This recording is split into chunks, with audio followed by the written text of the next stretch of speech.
오순절 성령 강림의 의미를 영국의 성공의 신부였던 존 스토트 목사님은 이렇게 설명을 했습니다. 한번 그거를 띄워주실까요? 바벨에서는 땅이 교만하게 하늘에까지 오르려고 했던 반면에 오순절이 임한 예루살렘에서는 하늘이 겸손하게 땅으로 내려왔다. 그렇게 강한 바람 소리와 불같은 모습으로 임재하신 성령의 충만함을 받고 제자들은 성령이 시키는 대로 말하기 시작했죠. 그것은 적어도 15개의 나라의 언어로 하나님의 큰 일을 선포하는 것이었습니다. 이것은 성령의 충만한 임재와 함께 죄로 무너지고 하나님과 단절되고 불통이었던 이 땅에 하나님의 나라가 임하여 주님과 소통되는 새로운 시대가 시작되었음을 보여주는 기적이었습니다. 그런데 우리가 주목해야 할 것은 120명의 성도들이 한 번도 배우지 않았던 언어를 유창하게 구사하고 있는 그런 초자연적인 현상이 아니라 그들이 성령에 사로잡혀 하나님의 크신 일을 말하고 있다는 사실입니다. 하나님이 그들 가운데 행하신 크신 일이 도대체 뭐겠습니까? 바로 너희들이 십자가에 못 박아 죽인 이 예수를 하나님이 다시 살리셨고 높은 하늘 보좌에 앉히셔서 예수님을 온 세상의 주님과 그리스도, 다시 말해 왕이 되게 하심으로 지금도 통치하고 계시다는 사실이었죠. 이 하나님의 큰 일에 우리 모두가 증인이라고 말하는 겁니다. 그런데 하나님의 크신 일을 자신들의 모국어로 들으면서도 여전히 조롱하는 자들이 있었습니다. 뭐라고 조롱합니까? 그들이 새술에 취하였다고 비웃는 겁니다. 여기 새술은 술을 빚었는데 발효가 다 되지 않아서 아주 값싼 술이에요. 아주 조악한 술이죠. 그런 술에 취해서 지금 저들이 떠들고 있다는 겁니다. 그때나 지금이나 언제나 진리를 거부하며 조롱하는 자들이 있습니다. 심지어 예수님이 성령으로 충만하여 귀신을 쫓아내실 때에도 사람들은 저 예수가 귀신의 왕 바알세부를 힘입어 귀신을 쫓아낸다고 폄하했습니다. 여전히 세상은 달라지지 않았고 옛 모습 그대로입니다. 그들은 하나도 변하지 않았습니다. 그런데 세상은 우리에게도 이런 기적이 일어난다면 하나님을 믿겠다고 하죠. 우리에게 벌어진 이런저런 문제만 해결해 주신다면 나도 예수님을 믿겠다고 말합니다. 그러나 과연 그럴까요? 또 다른 핑계를 만들어 낼 것입니다. 사람은 그만큼 강팍하죠. 인간은 결코 그렇게 쉽게 자신의 마음을 열지 않습니다. 영적인 싸움이죠. 사람의 의지와 힘으로 설득할 수 없습니다. 아무리 논리적인 변증을 통해서도 그 사람의 마음을 바꾸시는 분은 사람의 말이 아니라 하나님의 말씀이고 하나님만이 그 인생을 변화시킬 수 있는 것이죠. 그래서 우리는 오직 기도하며 성령의 능력을 덧입어야만 부활의 증인으로 담대하게 복음을 전할 수 있는 것입니다. 이때 베드로가 11 사도와 함께 일어서서 큰 목소리로, 큰 소리로 엄숙하게 말하였다고 증거합니다. 베드로 설교의 시작은 그 큰 소리로 이렇게 외치는 겁니다. 당신들이 틀렸어 라고 말하는 것이죠. 우리는 새술에, 이 싸구려 술에 취해서 헛소리를 짓거리고 있는 게 아니고 성령에 사로잡혀서 하나님의 큰 일을 증거하고 있다는 것을 선포하는 것입니다. 지금 우리는 알코올의 힘에 의해서가 아니고 성령에 의해서 말하고 있다는 것을 알라고 말합니다. 그 사실을 어떻게 표현하냐면 지금은 아침 9시라는 말로 상기시키고 있죠. 그 시간은 유대인들의 기도 시간이었습니다. 유대인들은 하루에 3번 기도를 하는데 그 첫 시간이 바로 아침 9시였고 보통 그 기도를 마치고 유대인들은 하루에 2끼 식사를 했는데 10시경에 첫 식사를 했습니다. 그러니 모든 유대인들이 이 시간에 술 취해 있다는 것이 상식적으로 말이 되느냐는 반박이었습니다. 베드로와 사도들은 새술에 취한 것이 아니라 성령에 취해 있었죠. 그런데 여러분 가만히 보시면 술 취하는 것과 성령에 충만한 것이 겉으로 드러나는 현상만 보면 너무 비슷해 보이는 것입니다. 술 취하면 사람들은 기분이 좋아서 노래 부르죠. 성령 충만할 때도 우리는 찬송 부릅니다. 어떤 분들은 평소에 그렇게 근엄하시던 분들이 술 취하면 자꾸 희죽희죽 웃습니다. 성령 충만해도 잘 웃습니다. 술로 충만하면 그렇게 말수가 없던 분들이 자기 이야기를, 자기 묻었던 과거의 사연을 그렇게 술술 토해 놓습니다. 왜 이렇게 말이 많아지는지 모릅니다. 안 마셔봐서 모르시는군요.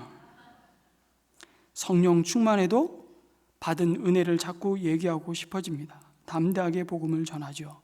그런데 술 취함과 성령의 충만은 그것이 가져온 결과는 완전히 다릅니다. 처음엔 내가 술을 먹었는데 그 다음 술이 나를 삼켜버립니다. 그리고 술이 이끄는 대로 끌려가지요. 나의 모든 자유를 빼앗아 버립니다. 그것이 중독이죠. 그러니까 그렇게 떠들었던 나의 말을 나도 기억 못하고 그 말을 들었던 사람도 기억하고 싶지 않은 상황. 그러나 성령은 나를 자유케 합니다. 나를 더욱 나답게 만들지요. 하나님의 존귀한 형상대로 지음받은 나의 존귀함을 보게 하십니다. 우리 자신의 진짜 아름다움을 드러냅니다. 성령의 말하게 하심을 따라 말하다 보면 모든 사람을 행복하게 만드는 것입니다. 성령이 계신 곳에 자유함이 있다고 말씀합니다. 그런데 오히려 여러분 가만히 생각해 보면 주님의 제자들이 성령의 세술에 취하기 전 멀쩡한 상태에서 오히려 그들은 자신들의 욕망에 취해서 두려움에 취해서 비틀거렸다는 사실 아십니까? 예수님을 저주하며 모른다고 부인했던 베드로를 비롯해서 성령으로 충만하기 전 오히려 그들은 죽음의 위협과 두려움에 사로잡혀 그토록 사랑하며 따르던 주님을 배신했습니다. 그랬던 제자들이 변했죠. 그들이 성령에 사로잡혔기 때문입니다. 여러분 지난주에 우리 교회 한 목장 가족들이 목장의 후원 선교사님의 선교지를 다녀왔습니다. 자기 돈 들여서 선교지를 방문하고 선교사님을 격려하고 아주 짧은 시간이었지만 그들과 함께 하나님의 크신 일을 함께 기뻐하고 그 땅의 영혼들을 위해 기도하며 작은 섬김을 하고 돌아왔습니다. 여러분 그런데 가만히 생각해 보면 이게 제정신을 갖고는 못합니다. 돈이 있어서 시간이 남아서 할 수 있는 일이 아닙니다. 성령의 세술에 취해서 가능한 일이죠. 그런데 평생을 선교지에서 보내시는 선교사님들을 한번 잘 생각해 보십시오. 이름도 없이 빛도 없이 그곳에서 말도 안 통하는 사람들에게 자신의 삶을 드려 복음을 전합니다. 어린 자녀들을 데리고 그곳에서 하늘이 겸손하게 땅으로 내려왔던 것처럼 그들 가운데 함께 더불어 사는 겁니다. 이게 제정신으로 가능한 일일까요? 아니요. 성령 충만한 사람만이 이해할 수 있을 겁니다. 그런데 선교사님들 가운데, 목사들 가운데 재정적으로 성적으로 문제를 일으키고 아니 어떻게 선교사 목사가 저럴 수 있나, 제정신이 아니네, 그렇게 만인의 지탄을 받는 소식들을 우리는 종종 또 듣기도 합니다. 그런데 어느 목사님이 그러시더라고요. 정확히 말하면 그분들이 제정신으로 돌아와서 그런 거라고. 성령의 충만하심을 받았을 때는 하나님만 바라보았습니다. 다른 건 보이지 않았죠. 성령의 감동하심을 받았을 때 아무것도 안 보이고 하나님만 주목하여 바라보았습니다. 그런데 어느 날 깨어버린 것입니다. 정신이 든 것이죠. 여러분 하나님이 부재하신 그 인생은 지극히 이기적입니다. 자기중심적이죠. 세상은 우리 마음에 우리의 아주 자기중심적인 이기적인 그 마음을 죄라고 얘기하지 않습니다. 오히려 지혜롭다고 얘기하죠. 자기 앞가림을 할 줄 아는 인생이라고 말합니다. 그러나 타락한 인생은 그 이기심을 넘어 끊임없이 탐욕적인 존재일 수밖에 없고 쾌락을 사랑하는 존재입니다. 그래서 여러분, 우리는 성령의 세술에 취하지 않고 제정신으로 살면 우리는 이 약한 우리의 본성을 따라 살아갈 수밖에 없습니다. 그래서 우리가 계속해서 성령의 충만함을 구하여야 하고 받아야 합니다. 술 취하지 말라, 이는 방탕한 것이니 성령의 충만함을 받으라. 그 성령의 충만함은 여러분 반복 시제입니다.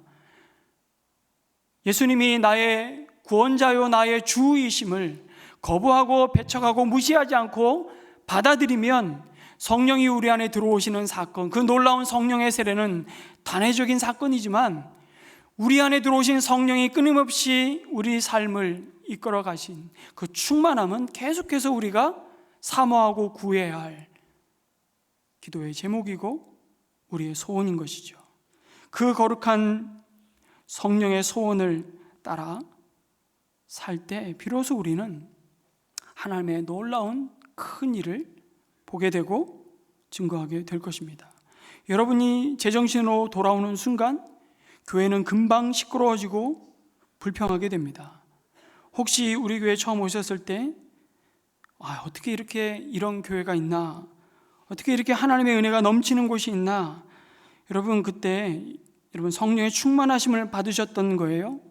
근데 요새 조금 교회가 좀 문제 있어 보이고요, 내 입에서 자꾸 불평 불만의 목소리가 나오기 시작합니까? 왜 그런 줄 아십니까? 원래 오시기 전부터 교회는 문제가 많았어요.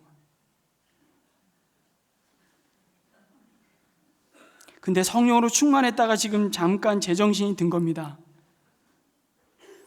여러분, 제정신으로 돌아오지 않기를 축복합니다. 여러분, 성령에 충만해서 바울이 가는 곳마다 다메섹 도상에서 영광스러운 부활의 주님을 만나고 그 인생이 완전히 꼬꾸라졌죠. 복음 앞에, 주님 앞에. 그리고 가는 곳마다 주의 복음을, 자신이 만난 예수 그리스도의 부활의 주님을 전하며 증거할 때 나타나는 현상들이 뭔 줄 아십니까? 가는 곳마다 소동이 일어나는 겁니다. 심지어는 26장에 우리가 앞으로 살펴보겠지만 마지막으로 로마로 압송되기 전에 아그리빠 왕 앞에서 그가 만난 예수 그리스도를 다시 전하죠. 당신들이 못 박아 죽인 예수가 바로 우리의 주이요 우리의 구원자 메시아이심을, 그리고 그 이야기를 함께 듣던 팔레스틴 총독으로 새로 부임하고 임명받은 베스도 총독이 바울을 향해서 이렇게 말합니다. 네가 미쳤다고, 네 학문이 너를 미치게 했다고 그렇게 얘기합니다. 성령 충만한 곳에 거룩한 갈등이 충만할 수밖에 없습니다. 베드로가 성령의 충만함을 받고 담대하게 하나님의 크신 일을 증거하는데, 여러분 불과 50여일 전에 어린 여종 앞에서 예수님을 저주하며 부인하던 그 초라한 베드로의 모습이 아니었습니다. 성령이 충만한 베드로는 완전히 다른 사람이 되었죠. 성령이 함께 하시면 여러분 세상이 변하는 게 아니라 사람이 먼저 변합니다. 그 변화된 그 사람을 통해 하나님은 세상을 변화시키는 것이죠. 여전히 예수님을 십자가에 못 박아 죽였던 권세자들이 두 눈을 시퍼렇게 뜨고 그 제자들을 주목했을 텐데 베드로와 11 제자들은 조금도 주눅들지 않고 담대하게 하나님의 크신 일을 증거합니다. 더는 사람을 두려워하지 않습니다. 진짜 두려워해야 할 하나님을 경외함으로 그들은 더 이상 사람과 그를 둘러싼 환경을 두려워하지 않습니다. 그리고 놀라운 영적 분별력을 가지고 지금 예루살렘 한복판에서 일어난 이 성령의 임재하심의 의미를 하나님의 말씀을 가지고 설명합니다. 이것이 베드로의 첫 설교입니다. 오늘 읽은 본문이 베드로의 첫 설교예요.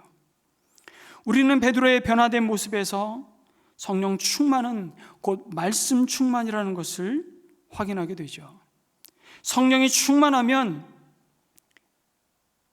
하나님의 말씀을 통해 우리의 지나간 역사, 여전히 우리가 풀리지 않는 우리의 사연과 과거의 이야기가 해석이 됩니다. 그리고 오늘 주어진 이 답답한 진도가 나가지 않는 문제의 답을 말씀 가운데 깨닫게 되는 것이죠. 그리고 우리가 또 달려가야 할 내일의 갈 길을 바르게 바라보며 향방 없이 달려가지 않게 됩니다. 여러분, 모든 문제를 하나님의 말씀으로 이해하고 해석할 수 있는 자가 믿음의 사람입니다. 문제가 발생하는 게 위기가 아니라 그 문제를 해석할 수 있는 말씀이 없는 것이 인생의 위기인 것이죠. 그래서 하나님의 말씀이 없는 그곳이 위험한 것입니다. 말씀이 없으므로 인생이 방자히 행하는 것이죠. 그런데 성령님은 진리의 영이시기 때문에 모든 상황을 말씀으로 해석할 수 있는 능력을 우리 가운데 부어주십니다. 예수님은 이미 제자들에게 성령이 너희 가운데 오셔서 행하실 일들을 다 말씀해 주셨습니다. 요한복음 14장과 16장에 보면 성령께서 너희에게 모든 것을 가르쳐 주실 것이고 또 내가 너희에게 말한 모든 것을 생각나게 하실 것이라고 약속하셨습니다. 그 약속대로 이루어지고 있는 놀라운 광경을 지금 마주하고 있는 겁니다. 공회 앞에 서거든 두려워하지 말아라. 성령이 너희들의 입술과 마음에 할 말을 담아주실 것이라고 약속하시죠. 그 약속대로 오순절 성령 강림의 사건은 이미 오래전 요엘 선지자를 통해 주신 약속의 성취라고 베드로는 증거합니다. 여러분, 하나님께서 베드로에게 그 많은 구약의 말씀 중에서 요엘의 예언을 꼭 집어서 기억나게 해주셨다는 사실이 놀랍지 않습니까? 근데 전혀 놀라지 않는 이유는 이미 성령께서 너희 안에 권세자들 앞에 서서 예수가 구원자이심을 선포할 때 너희가 할 말을 담아 주시겠다고 약속한 놀라운 약속을 지금 베드로와 11 제자는 경험하고 있는 것입니다. 모든 역사를 주관하시는 하나님께서 동일하게 지금도 여전히 우리의 인생, 우리의 모든 상황에 가장 필요한 말씀을 주시고 있음을 믿습니다. 우리에게 일어난 모든 사건은 우연이 아니라 하나님의 필요함만 있을 뿐임을 깨닫게 되는 것이죠. 그러니 그 말씀이 선포되는 설교를 들으며 우리는 정신이 번쩍 나야만 정상입니다. 지금 어떤 분이 우리 2부 예배 마치고도 췌장암으로 지금 정말 깊은 투병을 이어가시는 성도님을 위해 기도하며 심한 고생을 하고 계시는데, 예를 들어 봅시다. 어느 날 세계적인 암 권위자가 그 암에 대한 치유법을 말한다면 그 사람이 좋을 수 있을까요? 여러분, 죄 아래 죽어서 소망이 없었던 우리에게 전능하신 하나님께서 말씀하시는 것은 그보다 몇십 배, 몇백 배 더 강력한 치유와 회복의 말씀입니다. 그러니 염려와 근심과 두려움이 아니라 담대하게 오늘 주어진 삶을 약속의 말씀을 붙잡고 믿음으로 사는 것입니다. 그것이 가능한 이유는 우리는 그 하나님이 주신 약속의 말씀이 우리 가운데 보여주신 그 미래, 그 인생의 결론, 우리 눈에 보이는 이 땅과 하늘의 그 맞춤표가 어찌 될 것인지 우리는 결론을 다 갖고 알고 사는 인생이기 때문입니다. 그래서 쫄지 않는 거예요. 그래서 살아도 주를 위해 살고 죽어도 주를 위해 죽나니 사나 죽으나 우리가 주의 것이기 때문입니다. 베드로는 하나님의 약속대로 그 마지막 날에 하나님이 당신의 영을 모든 사람에게 부어주시겠다고 하신 이 약속이 지금 우리 가운데 이루어졌다고 담대하게 증거하는 것입니다. 그런데 더 놀라운 건 성령을 부어주시는데 그 대상들이 너무 놀랍습니다. 모든 사람에게 부어주시겠다고 하십니다. 여러분, 구약시대에는 주님이 오시기 전 성령 하나님은 특정한 사람에게 필요한 때에만 일시적으로 임재하셨잖아요. 그러나 이제 아들들과 딸들, 남자 여자 차별하지 않고 부어주십니다. 젊은이와 늙은이에게도, 그리고 심지어 남종들과 여종들에게도 부어주시겠다고 하십니다. 부어주시겠다는 건요, 그냥 가랑비가 아니에요. 폭포수처럼 퍼부어 주시겠다는 의미입니다. 거부할 수 없이, 저항할 수 없이 우리 가운데 성령으로 충만케 하시겠다고 약속하고 계신 거예요. 이제 하나님의 구원이 선민의 경계를 넘어 만민을 향해 가게 되었다는 사실이죠. 그리고 이들 모두가 하나님의 말씀을 예언하고 하나님의 환상을 보며 하나님의 비전을 품고 하나님 나라의 소망을 갖게 될 것이라고 말씀합니다. 여러분, 우리의 자녀들이 입에 욕을 달고 삽니다. 제가 신호등 앞에 가끔씩 우리 자녀들, 중고등부 우리 자녀들과 함께 신호등 앞에 서면 도망가고 싶을 때가 있어요. 계속해서 XX로 시작하는 말이 연타석으로 쫙 나옵니다. 제가 어느 날은 신호등 앞에 서서 아이들이 하는 얘기를 듣고 있는데 그 XX로 시작되는 말이 그 대상이 부모더라고요. 너무 충격받아가지고 도망가고 싶더라고요. 견딜 수가 없어서. 여러분, 우리 자녀들이 성령 충만하여 그 입이 변하여 하나님의 말씀을 대언하는 입술이 되기를 축복합니다. 은퇴하고 아이고 내 인생 다 갔네, 내 팔자야, 한숨 짓고 탄식하는 어르신들의 입에서 하나님의 꿈을 말하고 다음 세대를 축복하는 말이 터져 나오기를 주님의 이름으로 축복합니다. 세상은 왜 이래 요지경이, 세상은 너무 불공평해, 희망이 없다고 깊은 패배의식 속에 세상을 향한 분노와 저주의 말을 쏟아놓는 우리 젊은이들의 입에서 성령이 충만하여 하나님이 위대하심을 찬양하고 하나님은 언제나 옳으십니다, 하나님은 언제나 선하십니다, 그 하나님의 비전을 믿음으로 선포하는 은혜가 회복되기를 축복합니다. MZ세대가 자주 말하는 세 가지 단어가 있다 그럽니다. MZ세대가 나는 MZ세대인 것 같아. 그러면 오늘 예배 마치고 반드시 이 헌신대 앞으로 나오셔야 돼요. MZ세대가 하는 세 단어는 이걸요? 제가요? 왜요? 혹시 여러분 자녀에게 뭔가 시켰는데 이걸요? 제가요? 왜요? 회사에서 뭔가 시켰는데 이걸요? 제가요? 왜요? 이게 요즘 MZ세대의 세 가지 언어라는 것을 일단 아시기 바랍니다. 그만큼 뭔가 하기가 그렇다는 거죠. 돌아오는 대가가 없으면 희생하지 않습니다.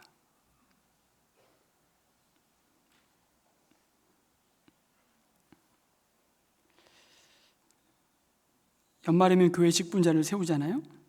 이 단어는 피하셔야 됩니다. 제가 미리 말씀드렸습니다. 이걸요? 제가요? 왜요? 이게 아니라 우리 언어는 바뀌어야 하죠. 그럼요, 제가 해보겠습니다. 아멘. 아니군요. 몇 년 동안 새벽 기도회 반주를 섬겨주셨던 우리 최현실 집사님이 강북으로 너무 멀리 이사를 강북 끝으로 가셔서 새벽 기도 반주를 못 하시는데 이제는 최고의 악기인 이 목소리로 아카펠라로 찬양을 해야 되겠구나, 그리고 마음을 다짐하고 있는데 주보에 지지난주부터 새벽기도 반주자를 섬겨줄 분을 찾았습니다. 바로 그 주에 세 분이 신청을 해주시더라고요. 할렐루야. 그럼요, 제가 해보겠습니다. 아멘. 성령 충만한 모든 사람들은 그 하나님과 함께 하나님이 만들어 가실 그 놀라운 하나님의 일을 꿈꿉니다. 미래를 기다리죠.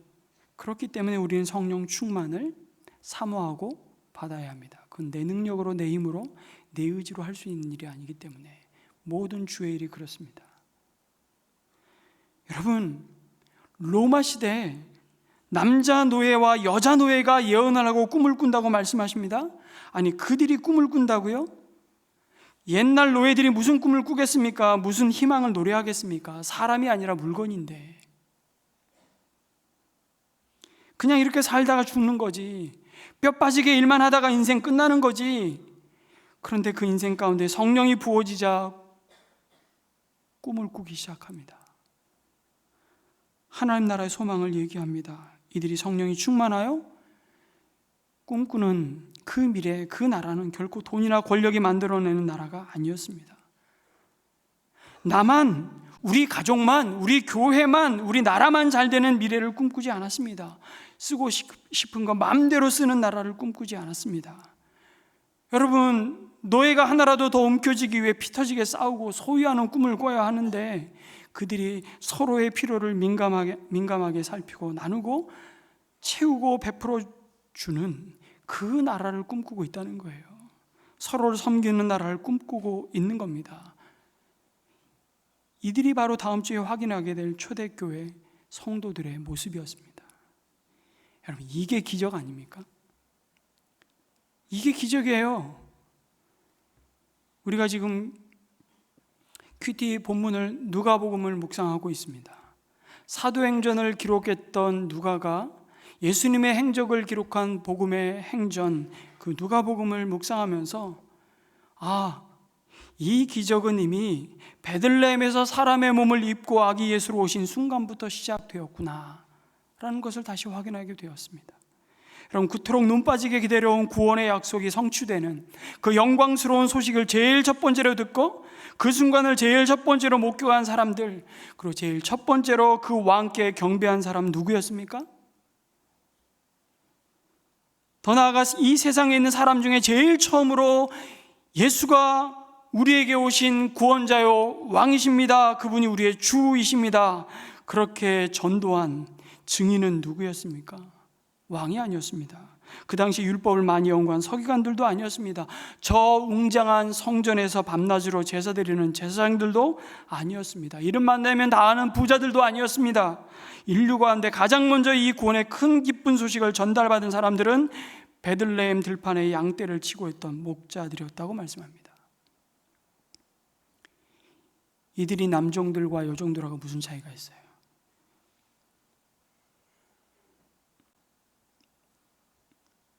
하나님이 천사를 보내 찾아가신 대상은 바로 당시에 가장 천대받던 사람들 가운데 하나였던 들판의 목자들이었습니다. 여러분, 그 목자는 그 시대 가장 천하고 가장 가난하고 가장 외롭고 가장 힘든 삶을 살았던 사회 멸시계층이었습니다. 교육을 받지 못했습니다. 외로웠습니다. 늘 밖에서 살았습니다. 랍비들은 가르치기를 경건한 유대인들이 가져서는 안 되는 6가지 직업 가운데 하나가 바로 목자라고 가르쳤습니다. 조선시대 백정과 다를 바 없는 천민이죠. 불가축 천민. 그래서 바리새인들, 서기관들, 제사장들 다 목자들이 짜낸 젖을 마셨고 목자들이 만든 털옷을 입고 있었고, 그 목자들이 돌보고 기른 양들을 잡아 성전의 제물로 드렸지만, 그러나 직접적으로 목자들과 거래하는 일은 절대로 하지 않았습니다. 이들은 늘 똥을 밟고 다니는, 이들은 늘 사체를 만져야 하고, 이들은 늘 들짐승과 싸워야 하는 부정한 사람들이었기 때문이죠. 그래서 하나님을 예배하는 성전에도 나올 수 없었고요, 하나님의 말씀을 배우는 회당에도 출입할 수 없었습니다. 짐승의 오물을 밟고 다니는 부정한 사람들, 양떼를 몰고 다니며 남의 소유 아무데나 드나드는 도둑 같은 사람들로 취급받았습니다. 그들은 거짓말쟁이 그룹으로 분류가 되어서요, 법정의 증인으로 선택될 자격조차 부여되지 않았습니다. 그런데 왜 하나님께서 유대 나라의 수많은 사람들 가운데서 이 목자들을 찾아가라고 주의 천사들에게 명령하셨을까요? 왜 하필이면 가장 먼저 들판에서 양떼를 치는 목자들에게 이 기쁜 소식을 가장 먼저 알리셨을까요? 그냥 어쩌다 보니 아기 예수가 탄생한 베들레헴에서 가장 가까운 곳에 목자들이 있었기 때문이었을까요? 아닙니다. 오히려 그들은 구원의 기쁜 소식을 전달받기에는, 말씀드렸잖아요, 가장 먼 거리에 있었던 자들이라고. 그들은 하늘과 땅이 만나는, 하나님께 끊임없이 제사가 드려지는 예루살렘 성전에 나아가는 것조차 허락되지 않았던 자들이었습니다. 그러나 하나님은 바로 그 목자들에게 가장 먼저 가장 기쁜 구원의 소식을 알리셨습니다. 그 이유는 바로 이 큰 기쁨의 좋은 소식이 바로 이런 사람들을 위한 것이었기 때문이죠. 이런 사람들이라뇨. 예수님은 이 세상에 권세 있고 스스로 의롭다고 생각하는 자들을 위해서 오시지 않았습니다. 이런 자들에게는 예수님 필요 없었습니다. 아니, 필요로 하지 않았습니다. 반면에 오늘 하루를 죽지 못해 마지 못해 사는 그 절망이 가득한 상황과 그 가난 속에서 울부짖는 자들에게 위대한 구원의 기쁨을 주시기 위해 오셨다고 말씀합니다. 그리고 그들이 바로 목자들이었습니다. 그리고 그들이 바로 로마를 지탱하고 먹여 살리는, 그러나 사람의 대접을 받지 않는 남자 노예들이었고 여자 노예들이었습니다. 여러분, 조선시대 이 땅에 복음이 전해질 때 스클랜튼 여사가 이화 학당을 열 때 양반의 딸들은 그 학당에 보내지도 않았습니다. 버려진 아이들, 불가촉 천민의 여식들, 전염병에 들어와서 버려진 아이들, 그런 아이들이 이화 학당의 첫 입학생이었어요.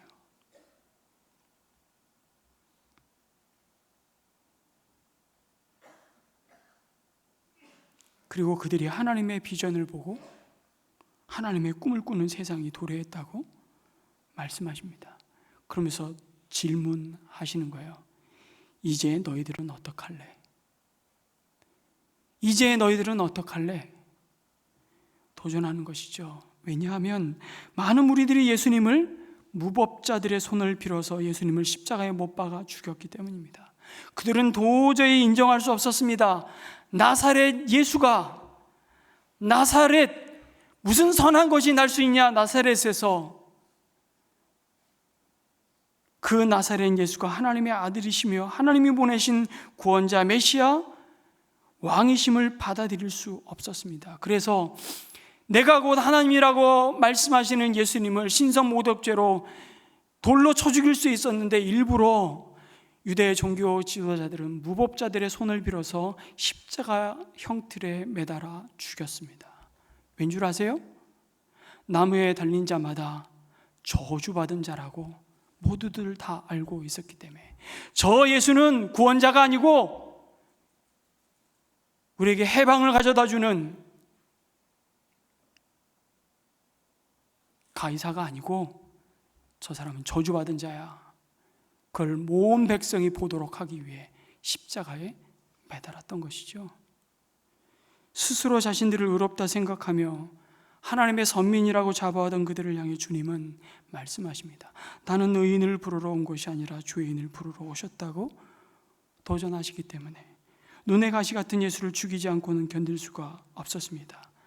그러나 나는 죄인입니다 라고 고백하는 이 자들을 향해 이미 예수님이 오심을 700여 년 전에 이런 자들을 향해 오실 주님을 예언했던 이사야 61장 이사야의 예언을 한번 들어보십시오. 주님께서 나에게 기름을 부으시니 주 하나님의 영이 나에게 임하셨다. 그때 놀란 구원의 기쁨을 듣게 되는 자들을 향해 예언했던 말씀이 얼마나 놀라운지 모릅니다. 주님께서 나를 보내셔서 가난한 사람들에게 기쁜 소식을 전하고 상한 마음을 싸매어주고 포로에게 자유를 선포하고 갇힌 사람에게 석방을 선언하고 주님의 은혜의 해와 우리 하나님의 보복의 날을 선언하고 모든 슬퍼하는 사람들을 위로하게 하셨다. 여러분, 누가 가난하고 억눌린 자입니까? 사실은 우리 모두가 하나님을 떠나 죄 아래 억눌린 자, 신음하고 고통받는 죄인이었다는 사실입니다. 이 땅에 소망이 없었던 자들이었죠. 하나님의 은혜 밖에서 죽음의 저주 아래 있었던 자들이었습니다. 그것을 인정하고, 그래서 하나님이 우리를 먼저 찾아오시지 않으면 아무런 희망이 없었던 절망 아래 고통받는 자였음을 인정하는 자, 심령이 가난한 자들이 바로 목자들이라고 말씀합니다. 그들이 바로 성령의 부으심을 받은 노예들이었고 아들들, 딸들이라고 말씀합니다. 하나님 바로 그런 자를 찾아오셨습니다. 여러분, 이 세상에 그 어떤 것도 우리의 영혼을 영원토록 부욕해 만들 수 있는 것은 하나도 없음을 인정하고 고백하는 자가 가난한 자입니다. 돈도 명예도 권세도 그 자부하던 건강도 지식도 우리를 진정 부욕해 할 수 없습니다. 우리 모두는 가난한 자들입니다. 우리 모두는 죄악에 억눌린 자입니다. 죄로 인한 죽음의 열매들로 신음하는 자들입니다. 이 눌림으로부터 우리를 자유케 할 수 있는 분은 오직 예수 그리스도밖에 없습니다. 목자들이 누구입니까? 자신의 이와 같은 무력함을 겸손하게 인정하고 하나님이 보내신 기쁜 구원의 소식이 되신 예수님을 나의 구주로 맞아들인 자들이죠. 목자들을 비유하자면 아기 예수님을 담은 짐승의 여물통, 구유와 같은 인생들이라고 말할 수 있습니다. 하지만 하나님은 그 말밥통에 그의 영광스러운 왕의 나심을 담으셨습니다. 그리고 이것이 너희에게 주는 표징이라고 말씀하시죠. 목자들은 구유와 다를 바 없는 그 인생에 보배 되신 예수 그리스도를 담은 인생들입니다. 그리고 요엘 선지자가 예언한 대로 마지막 날에 있을 해가 변하여 어두움이 되고 달이 변하여 피가 될 그 심판의 날이 시작되었으나 그 마지막 날의 그 말세에, 그건 언제입니까?